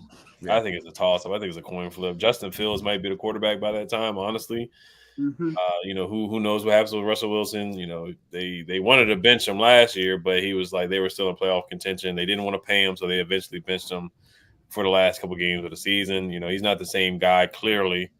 You know, he struggled with the Broncos. So I think we can win that game, but I have us losing at right now. Right now, I might change my mind, of course, when we get to the time of that game. At Philly, this is our first game against Philly. We don't play Philly until week 11. We don't play the Cowboys until week 12. So it's a long time into the season until we play Philly. This one is on national TV, Prime, Amazon Prime, 8:15 Thursday night game. What about how do you feel about this game, OG? That's in Philly. It's in Philly. Oh man, you know what we did to them the year before when they was undefeated. It's time to go, and Emmanuel Forbes, it's time to go ahead and show that whack defense that Jack and what's his name, Ricky, whatever his name, the dude was, they were running last year. It's a joke. This man got this circle right here, and he's going to be ready. This defense is going to be ready, and they're going to feel every bit of it on prime time again. This is a W. Okay. Saquon Barkley, Jalen Hurts, AJ Brown, Devontae Smith, Goddard. So they got better. I'll say that. I think Saquon makes them better. I'll say that. They don't have Kelsey. Remember that. Yeah, Kelsey is gone. He retired. So they did lose a couple guys. Do they like each other? It looked like last year they didn't like each other. They didn't get along with each other. So their defense, we'll see if their corners got better. They struggled to cover last year. They were one of the worst secondaries in the league last year. So I think this could be a big game for Jaden Daniels. How about you, Oscar? Give me the upset win in Philly. I think they split and they'll win in Philly. Okay. How about you, Kenny? I think we're gonna lose in Philly. They, like you said, they got better, and the whole Saquon thing. That just then the wide receivers and the tight end. It's too many, man. You know how sometimes you go in the neighborhood, you be like, I'm good, but you look around like it's too many of y'all. I'm gone. You know, man, it's just too many of them in Philly. I think they got a jail in their stadium. This is different. It's different, bro. Yeah, they need a gel in there for sure. Yeah. How about you, Warpath? They're still picking up fragments of Emmanuel Forbes back end from off of Lincoln Financial Field. Yeah, the rent was due. He never paid it. So I think with this one Thursday night, and you know Amazon's gonna pump this up about the city of Philadelphia and the cheese steaks and Rocky and Adrian and all them people. It's gonna be a win for the Eagles. But we'll get them back though. Yeah. Yeah, I see some people talk about Quentin Mitchell. I think that's a good draft Oh, pick. yeah. Deshaun is a good draft pick as well, I think. But there's a learning curve for those rookies. I think Terry always has a good game against the Eagles. He's an Eagles killer for sure. Darius Slay, I think he's on the team. He's getting Yeah. older. He always cooks Slay. Bradbury, I don't think Bradbury's on the roster anymore. I can't remember, but he was awful last year. So their secondary struggles. I think it's going to be a high scoring game again, and it's going to come down. That's going to be a coaching game for sure. That's going to be a coaching game. So Warpath, you got us with a loss, and then how does Forbes do against AJ Brown? Like, does Dan Quinn and Joe Witt, do they put him on AJ Brown? Do they put Ben St. Juice on AJ Brown? Or are they going to put Michael Davis, who we just signed? Like, how are they going to match? What are they going to do to defend AJ Brown and try to stop him from going for 200 something yards like last year? How about you, Brandon? I'm with Oscar, man. I think we always played them harder in Philly. I think we sneak and win, and I think we lose at home. So I'm rolling with the dub. Okay. Yeah, number 5 was all. I got us losing at Philly, but I could definitely see us splitting. All right, so Dallas at home. Dan Quinn's first time playing against Dallas. Statement game. W. Okay. All right, OG, you got us at 1. So 1, 2, 3, 4, 5, 6, 7, 8, 9, 10. 10 and 2. OG has us at 10 and 2 right now. Ooh. Oscar has us at 1, 2. I better go give me something to drink. I thought you were already doing I'm about to say. on that brown liquor. Oscar has us at 1, 2, 3, 4, 5. 1, 2, 3. Oscar has us at 5 and 7 right now. Oscar has us at 5 and 7. OG has us at 10 and 2. Kenny, how you feel about this Dallas game at home? 1 o'clock on Fox. Must win. I think they're gonna do it for Dan Quinn. Yeah. Must win. Okay. I like it. Warpath, how about you? Here you go, boys. What do you think about this? They retired Dale Green's number that day, maybe? Huh? Yes, Come sir. on now. Come on. And you have that added fire with that. And for the sake of my life and my holiday, I gotta get this win. Give me Washington in the big upset over. Yeah, I'm not gonna say it. I can't say it. I refuse to. So yeah, give me a win. They playing Yeah, the Arlington. Yeah, Right. Somebody commented the Eagles signed a really good safety in Andre Sam. Don't forget. I'm looking at their roster right now. They got CJ Gardner-Johnson back, Reed Blankenship. Andre Sam is their third string guy, so we'll see if he gets any real playing time. Darius Slay still is on the roster. James Bradbury is on the roster. They did get Bryce Huff. Just looking at the Eagles roster. Devin White, they signed him too, but Devin White, he gets cooked in coverage. So, I mean, they're talented, but I really think we could definitely split with them for sure. Let's see here. Somebody said put Forbes on Devontae Smith. Yeah, I think that would be the better matchup for sure. That'd be the Hunger Games right there. Both of them boys need a sandwich of fire. Yeah, they both need a burger for sure. They both need a burger for sure. Shout out to Skins Fan All Day. That's my guy, man. Shout out to him, man. He's a channel member. He's been an OG. He's been doing YouTube for years and years and years. Make sure you guys subscribe to his channel, man. I've seen him at training camp, a couple games, a couple practices. Definitely seen him in person a couple times for sure. Great guy. Make sure you guys sub up his channel for sure. He says y'all have to realize Daniel Snyder is gone. Much better staff all around. 10 and 7 or 11 and 6. Yeah, that is a new day. It's a new energy. Adam Peters. We got a legitimate GM. We have real structure, a real front office. Dan Quinn setting the tone with culture. You know, all around it's just different. It's just different. We got some grown-ups in the building, a legitimate owner, Josh Harris.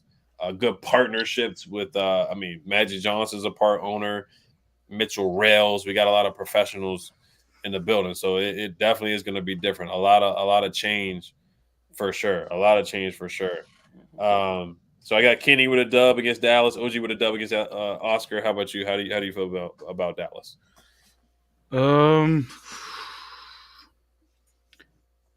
Give me a win for Washington. I think Dallas is going on a downward spiral, and Dan Quinn will want to win it in DC. So Okay. How about you, Warpath? You said a dub for Yeah, Dallas. yeah, Right? yeah. Oh, yeah, yeah. Yeah. You know, yeah. How about you, Brandon? Oh, we rolling with the dub. Okay. I got a dub at home. I got a dub at home. So a win all across the board.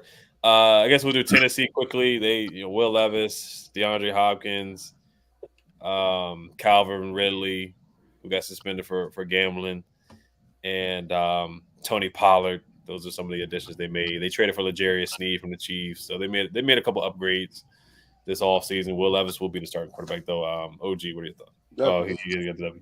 Okay, W against Tennessee. That one's at home. That's a game that you gotta take care of business on. Yeah. Kenny, how about you? We should win that game. I don't believe in Will Levis. I seen Emmanuel Forbes. One of the highlights that I did see when he pick Will Levis, pick sixth him. You know what I mean? I don't believe in them like that. We should beat them. Okay, can't believe that. I forget. Locked on Law, you are correct. Their biggest offseason move was signing Ezekiel Elliott. That's how desperate they are. At the They got a Rams. center. They signed a center. Right. They signed the center. They signed Ezekiel Elliott. They had to bring him back On the belly. for about $3 million.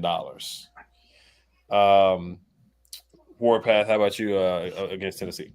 We always find a weird way to lose to Tennessee, right? Yeah.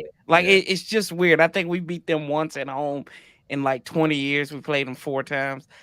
I just think, for the love of me, Will Levis and company, they're gonna come out here. They're gonna get the win against us. That air is in the back of my head, and we coming off the Cowboy high. So, mm-hmm. Well, yeah, it's not Carson Wentz this time on the goal line, and oh Lord, basically try to throw an interception. Well, he ended up throwing an interception, or but Josh Johnson throwing picks late in the game. So, That too. How about you, Brandon? Yeah, we always find a way to lose to them, but I think it's different this year, man. I think we end up getting the dub at home. Okay. All right, Oscar, did I ask you? No. It's like I said with the Panthers game. It's a game that we should win. Yeah, but we're gonna find a way to lose it. So loss. Okay, trap game.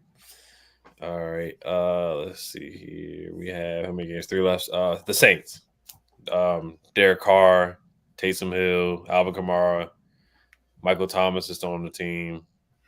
So I mean they got some talent over there. Marshawn Lattimore, who Ella's talking about. Yeah. Oh yeah, Chase Young. Chase Young. Let's see, is that a home game? No, it's in New Orleans. If he doesn't have the stinger, he should be available by then. So, what are your thoughts, Kenny? We'll go with you about the Saints.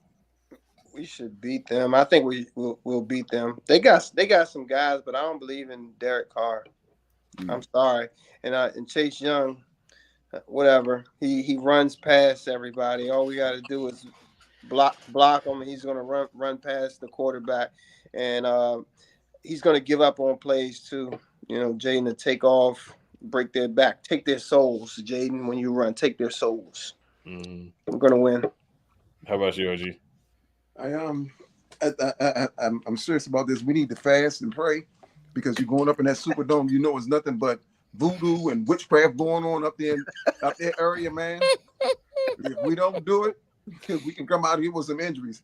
I'm serious about this, man. I think we take an L on this one, a vicious one.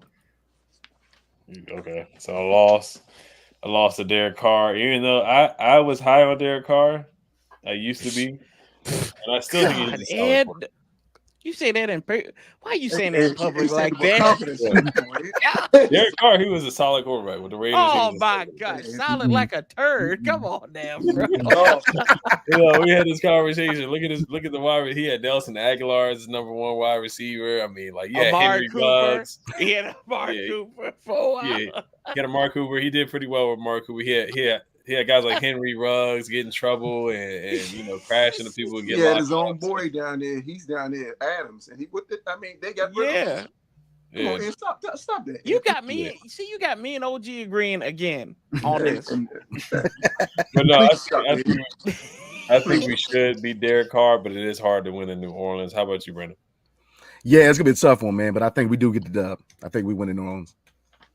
Okay. How about you, Oscar? Win in New Orleans. Derek Carr is not that good. I think Jaden Daniels is better than him. Okay. How about you, World Pass? Did you already say? No, we always play well in New Orleans. I think we Yeah. get the W on that. Yep. Okay. Okay. Now, I mean, New Orleans. If you look at history, of course, there's the RG3 game where he did the first. That was the first time he did the Griffin thing, where he put the winning sign up when he threw the pass to Pierre Garcon. Then we had the game where we were up with Mm-hmm. Kirk Cousins, and then we found Oh, out. yeah.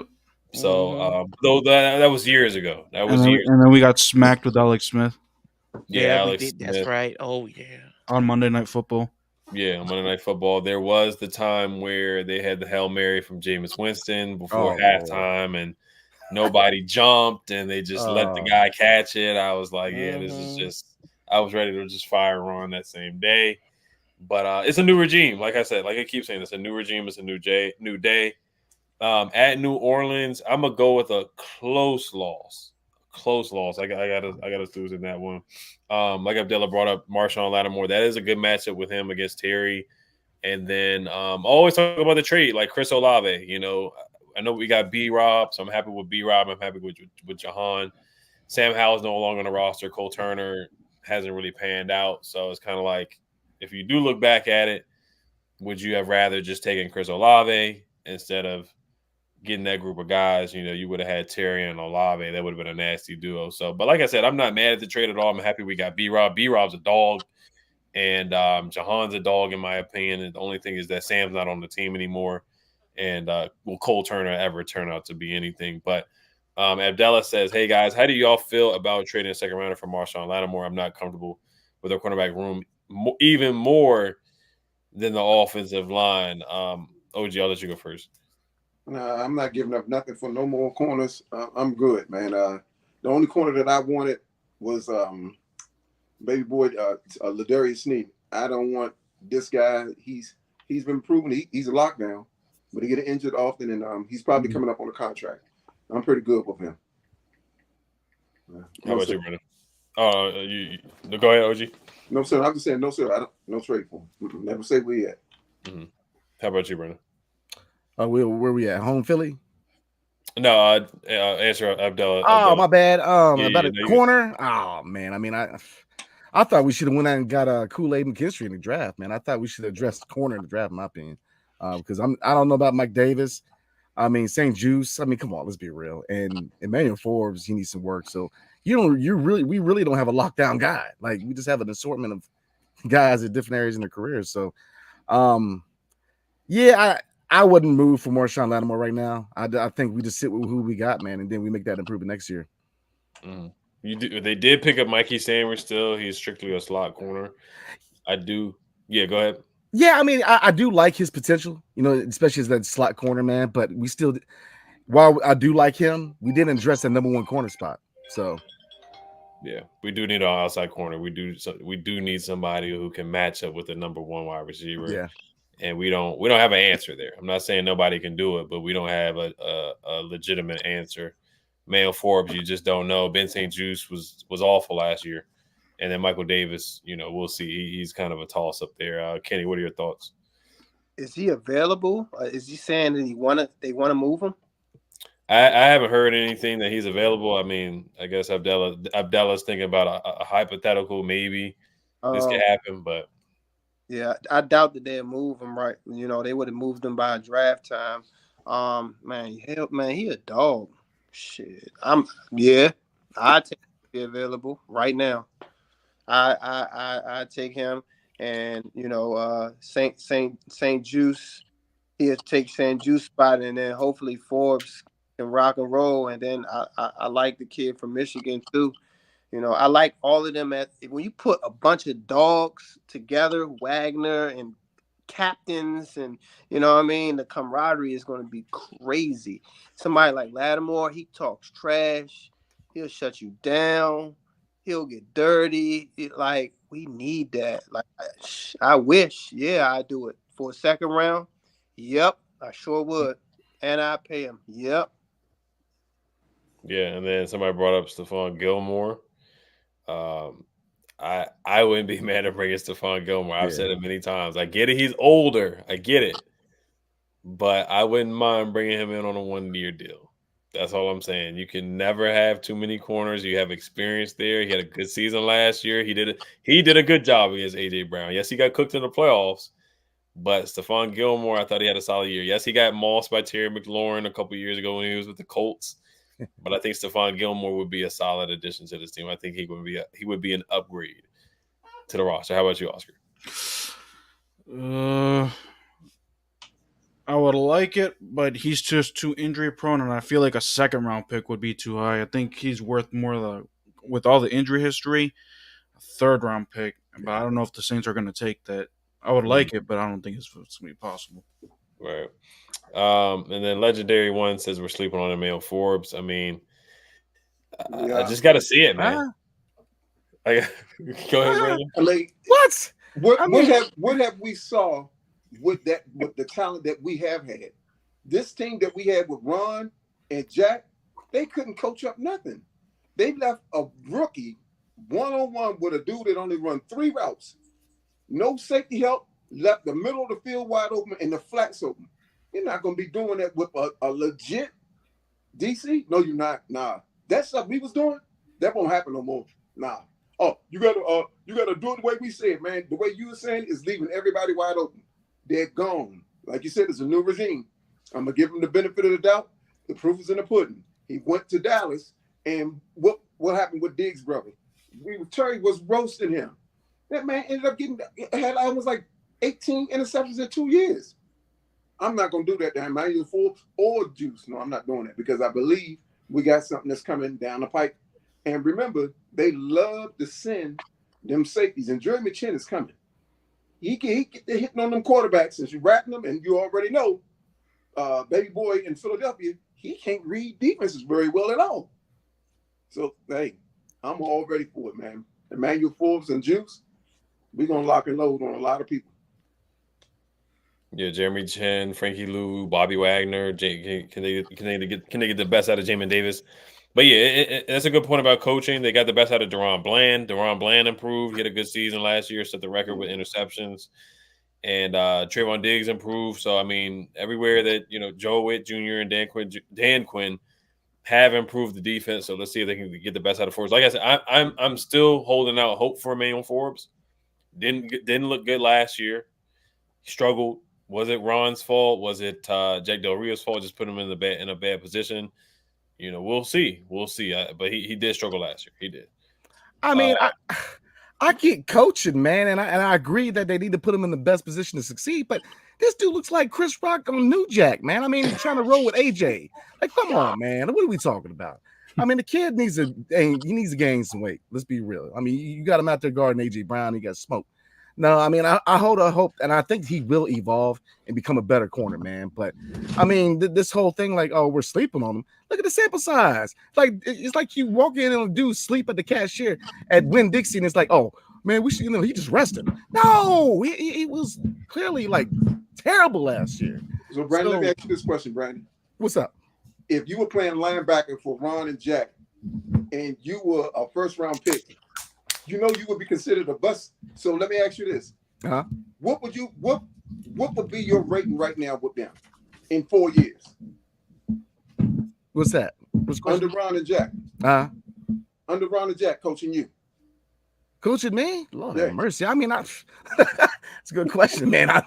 I mean, but you can't put. Look, I'm not gonna sit here and say that Ron Rivera is a good coach, man. I mean, it is what it is, but you can't put everything on them. I mean, look at the body at work. I mean, he needs to put some weight on, and then he needs to involve change his game, man, because it's okay being a ball hawk in the SEC, but this ain't the SEC. I mean, you need to gain some weight because let's be real, it ain't the days of Deion. You got to be able to tackle somebody, and the kid, who's he gonna tackle? He ain't taking on any running. Oh no, he tackle people. Don't do that to the man. He do that. What I'm saying is that you saw Dallas defense get obliterated. Yeah, 2 years ago, he came in there and put that defense off of one player that he drafted with Michael Parsons and put them in the top 5 for the past 2 years. You cannot say it don't have anything to do with coaching because they would put him in a better position. They would give him better safety help, and you wouldn't be having Chase Young and Sweat in pass coverage. They're pass rushers. Oh no, I'm not saying it's not on deep and it's not on coaching. It is on. It's 95% on coaching, but you can't put it all on coaching. I mean, as far as his body work, as far as his physical body, he's got to get into the weight room. He's got to change some things about his game. I mean, if he gets smoked this year, what's the excuse then? You can't put on coaching. If he gets smoked this year, he might as well come on down in the Ben's Chili Bowl where what you gonna be eating at? Where they robbed my man and took his car. We're gonna beat him senseless. Who did you rob? Whose car did you take, babe? No, it's not me. It's okay. I was gonna say who you. Yeah, I know you like Ben's Chili Bowl. No. You like the Ben's Chili Bowl when they did that to B-Rob Robinson. You were in Ben's Chili Bowl, eat 3 hot dogs.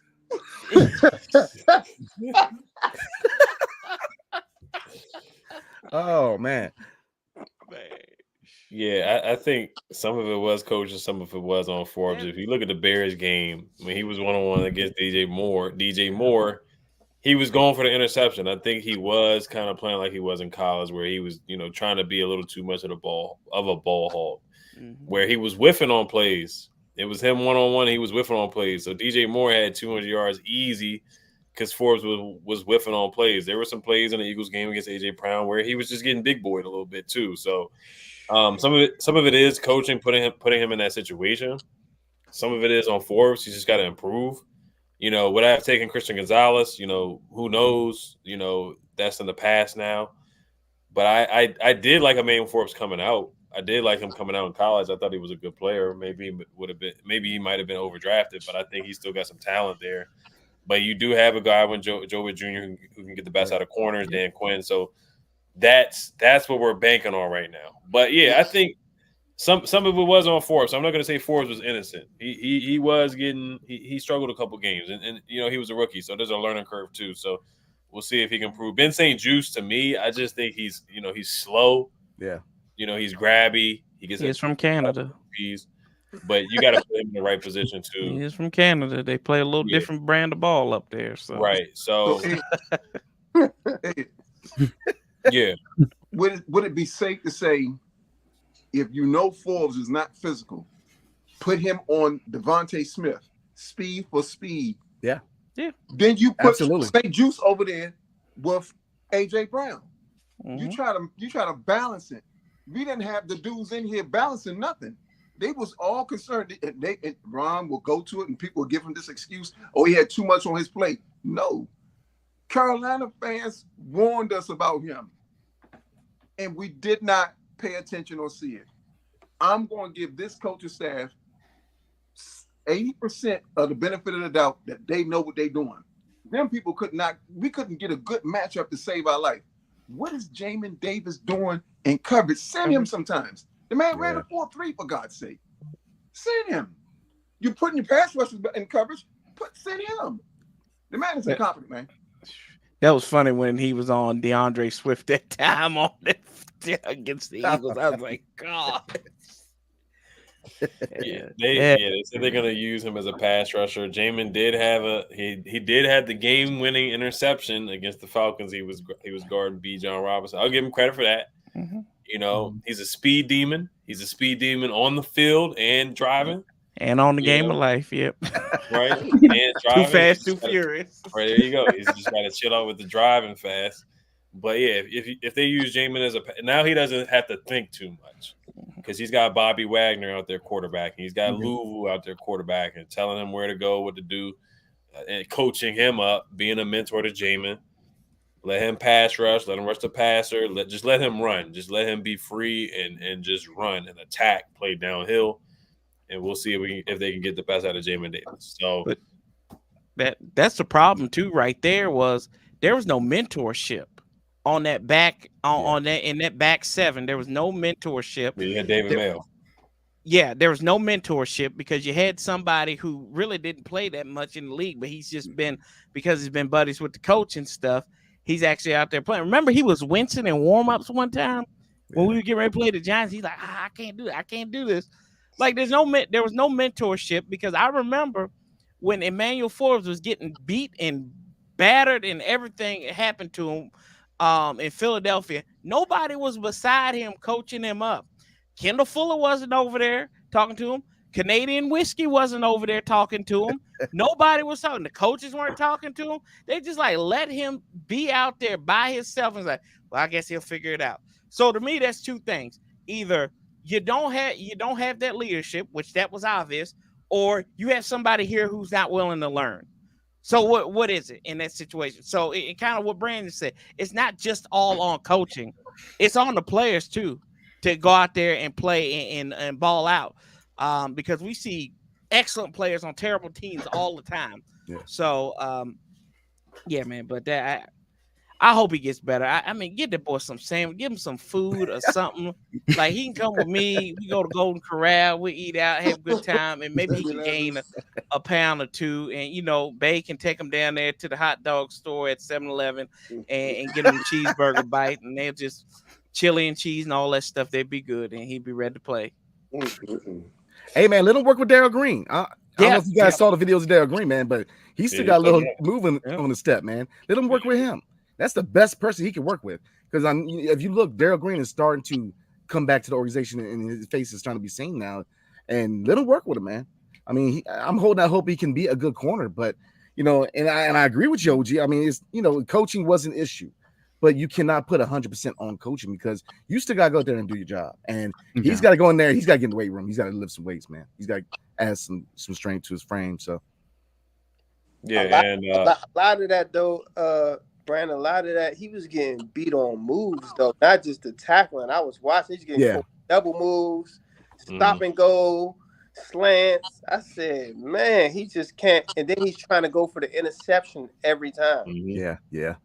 Can't gamble every time, bro. I know you had 6 pick sixes in the SEC that year, and you highly touted, you know what I mean? But this is the NFL. They will watch your film and then use that aggressive against you. Yeah, I'm with you, man. Yeah, he did.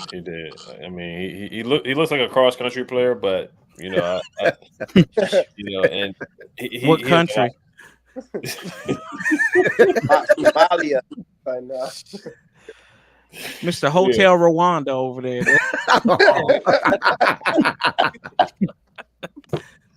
Don Cheadle's little boy. Cut down the tall trees. Yeah. Yeah, man. So I mean, we'll see what happens with Forbes, man. I'm rooting for him, man. I'm not giving up on him yet. You know, I think they got a plan for him, and they drafted a slot guy when they could have drafted Kool-Aid. And I think if they would have drafted Kool-Aid, then that's the one thing that bothered me about that draft. They had Kool-Aid in their laps, and what do? They trade the pick to the Eagles. Picked up a corner. Yeah, they got DeJon Cooper, and then they got Quentin Mitchell. So we'll see how it shakes out, man. I'm rooting for Forbes. So we got how many games we got left here? And Bid Lampkin says, imagine putting Quan Martin on Tyreek Hill. Wait, that actually happened. That was a wrong very move. Yes, Locked on Law, you are correct. They could have drafted Angel Reese. The Mystics should have drafted her.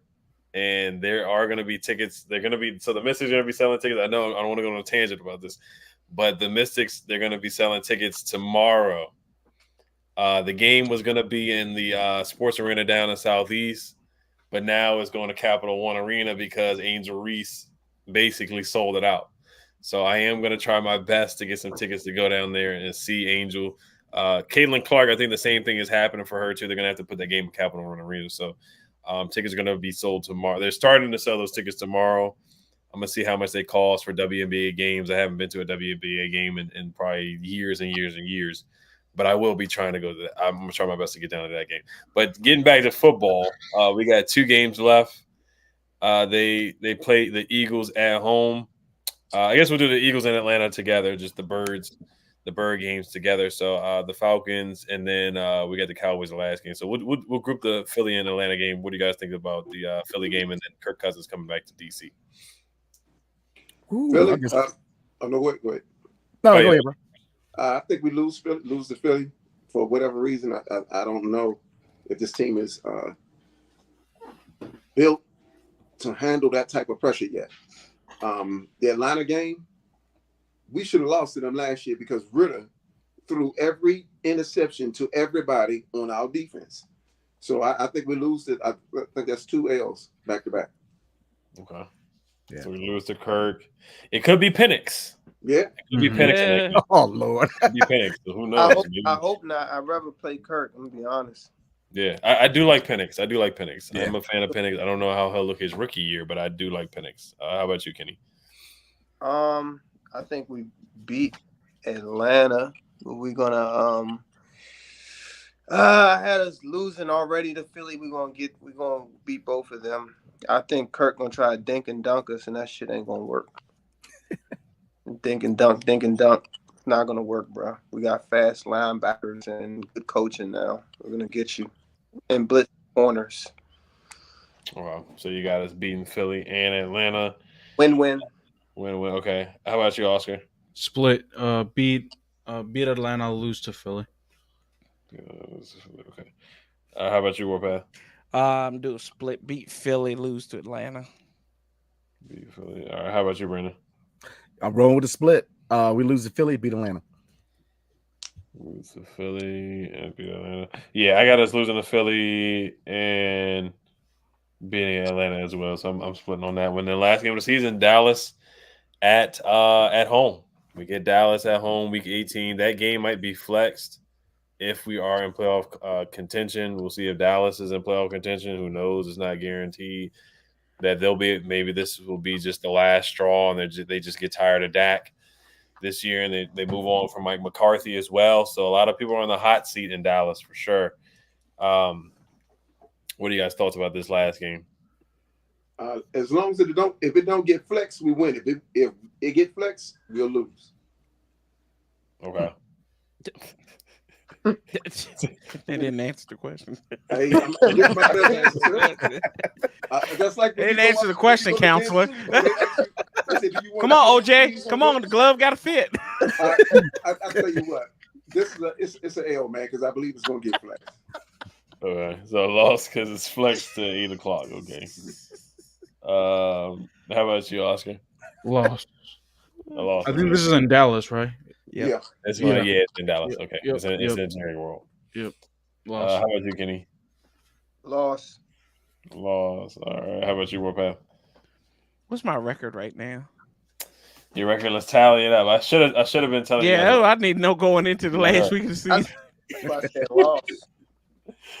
All right. So hold on. So you have 1, 2, 3, 4, 5, 6, 7. Oh, yeah. 1, 2, 3, 4, 5, 6, 7 wins, and this is the last game. So, Oh, dear Barbara. yeah. Here we go. Yeah, we lost. I said 7-10 to begin with. 7-10, So that's okay, so yeah. I think we lose that game. So you guys are 7-10. How about you, Brandon? I'll count up your wins real quick, Brandon, before you answer. Got you. So you have 1, 2, 3, 4, 5, 6, 7, 8, 9, 10, 11. You have us with 11 wins, Brandon. Good Lord, really? Man, what am I drinking? Lord. Oh. I'm gonna roll with L, man. 14. So. I'm gonna roll with L. I mean, we're gonna lose. I think we split. Win at home, we lose in the road. 11-6. Okay. And is that everybody for the Dallas game? How many wins did I? What's my record? You have us at 14. Yeah, you have it probably like 14. Yeah. So hold on. 1, 2, 3, 4, 5, 6, 7, 8, 9, 10, 11. You actually have us at 11. 11 right now. 11-6. Okay. So 11. That's about right. That's about right. 11. I got us losing. Oscar, you have 1, 2, 3, 4, 5, 6, 7, 8. So you had us finishing 8 and 9.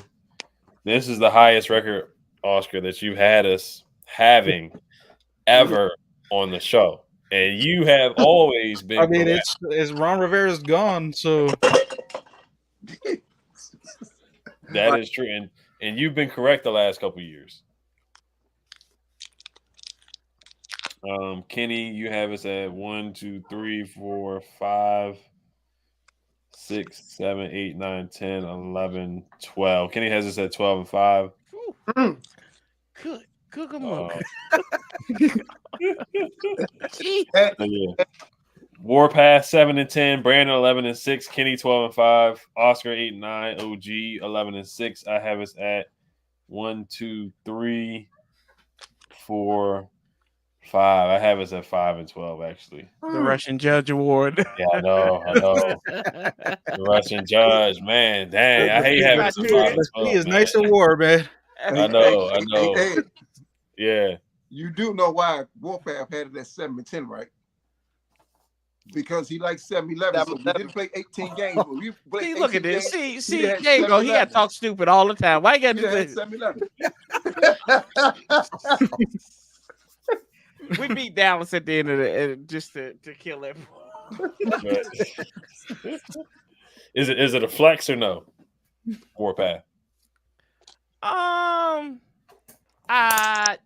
By flex, do you mean it goes to Sunday night or it goes from like a 1 o'clock to a 4 o'clock game? Mm-hmm. Let's go with Sunday night. 2012. No, it won't get flex to Sunday night, y'all. No, we're not going to happen. We may play on Saturday if we're in contention, but the way I look at it, we're gonna be playing on Sunday. Okay, I see that. All right, last question. We're gonna wrap it up. Thank you guys for tuning in for sure. We've been going for 1 hour and 46 minutes. Jim D says, "What y'all think about new ownership so far?" And Brandon, I'll let you go first. Love him. He's doing all the right things, man. He knows how to build organizations. So Josh Harris and company doing all the right things. I mean, new GM, new coach, new players, new era, man. So now I'm loving what ownership's done so far. Mm-hmm. How about you, Warpath? Yeah, they're doing good. The real work begins this year, so it's okay. We'll see. Well, how about you, Oscar? I mean, aside from them botching the Ben Johnson thing, they did a pretty good job. I mean, I'll take Dan Quinn. I'm still not a fan of the hire. I still am on the wait and see approach. So, but so far so good. I respect that too. I'm kind of on the same way too. I mean, Dan Quinn made a Super Bowl, but they were up 28-3 and lost. Defensive-minded head coach did a great job with the Cowboys, but got bludgeoned to death by Green Bay. Yeah, they got beat up by Green Bay in the last playoff game, and so I mean, we've had good coaches come through here before. It's not like we haven't had good coaches. We had Mike Shanahan come through. Ron Rivera at the time was a respectable head coach. At the time, he was respectable. Didn't work out. So, this is not the first time that we've had a respectable coach come in and it hasn't worked out. So, I'm just going to – it is a wait and see kind of approach too still. How about you, Kenny? I like everybody.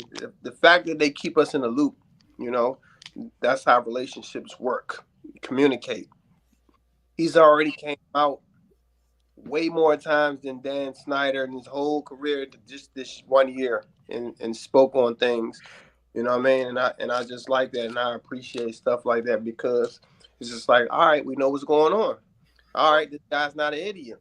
He could be a little awkward giving handshakes and stuff like that, but that's cool. He's very, very smart, and he hires smart people, and those smart people work together. So I'm cool with that. Yeah, Josh Harris is a funny guy. That interview you did was funny during that Ravens preseason game. But yeah, I mean, you saw him trust the process with the Sixers. It's worked out a little bit. They haven't won anything, but I mean, you got Joel Embiid, and we'll see what happens here. It shouldn't be like that where we're trusting the process for 4 or 5 years and just tanking. But I think he's a patient owner, and he's not going to meddle or step in anything like that. And he's a personable guy. He's not like Dan. He's a guy that will buy you a beer, and he's bought fans beers and stuff like that. So yeah, Magic Johnson, and so yeah, it's a different ownership for sure. How about you, OG? I'm loving the entire approach. When he got the team, he said, "I want to give it back to the fans." Yeah, that was number one. He worked on the front office. He got that together. He got his guy. He wanted Adam Peters. He got him.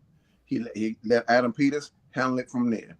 Now, when they've been asking him in the press conference before the draft, And before we got the GM, what about the team? Have you found out a location? He said, we're not even doing that. We're addressing everything. We're knocking everything down one by one. Now they are addressing the possibility of a name change and the team location. So he took all the pressure off of all that hype and all that mess that we used to deal with. And I appreciate what he's doing. And Adam Peters, if this is his first draft, I think he did very well. And I think Dan Quinn was the guy all along. Although I didn't think he was. I think Dan Quinn was the guy the whole time. Yeah, and then to Oscar's point about Ben Johnson, yeah, I mean, Ben Johnson, nobody knew he was going to send that text on the plane like that. I thought that was unprofessional.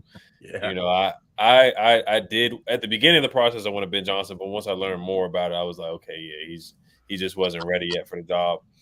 And you know, they did a good job of hiring Adam Peters. They brought in Bob Myers from the Warriors. They brought in Rick Spielman to help out with the process. So, you know, they used a lot of good resources to make good decisions. So I think so far it's been good. And they brought in a good staff. So I mean, it's all we can do is say that, you know, and be optimistic at this point. Skins fan all day says, "Come on, Ed, you know dang well we will win more than 5 games. Let go of the Rivera effect." Yeah, I mean, I think we will win more than 5. That's just on paper right now. Things will change. Mhm. I think we win more than 5 games, but that's just kind of like the way it is shook out. You know, I think the Giants game is going to be super important. They got to take care of business against Carolina. They can't lose to Tennessee. Those are the games they got to take advantage of. Carolina, Tennessee, both Giants games. Yeah. New Orleans,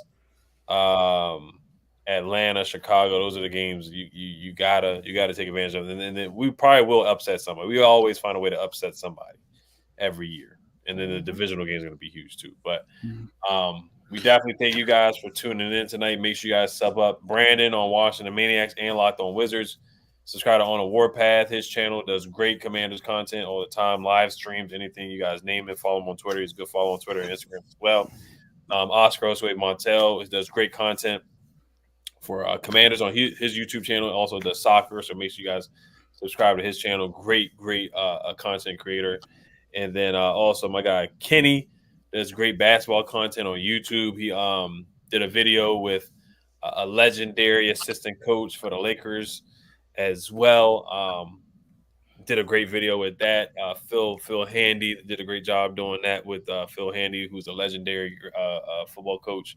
Played basketball against some of the Catholic University girls, so he does great content, basketball content all the time. Make sure you guys sub up his channel for sure. And then OG is a good Instagram follow. He changes his name on Instagram all the time, so I think it's like DC Bay or something like that. I'll shout it out. We change it all the time, so I got to find it real quick. Man. You know, before we Carlito Glover, I think, or something like that. That's man. I got the group chat real quick. Man. Where is your name at on here, man? Carlito Glover, I think that's what it is. But yeah, make sure that's Facebook. Okay, yeah, make sure. Yeah, I don't know why that joint's not pulling up right now, but make sure y'all follow Pocket. Yeah, there we go. In Pocket Bay. Yeah, there you go. Yeah, _Pocket_Bay. Make sure y'all follow him on Instagram. It's definitely not. It's not for the week for sure, but make sure y'all check him out on Instagram for sure. But make sure y'all subscribe, hit the notification bell. Thank you guys for tuning in. Hail to the Commanders. Peace.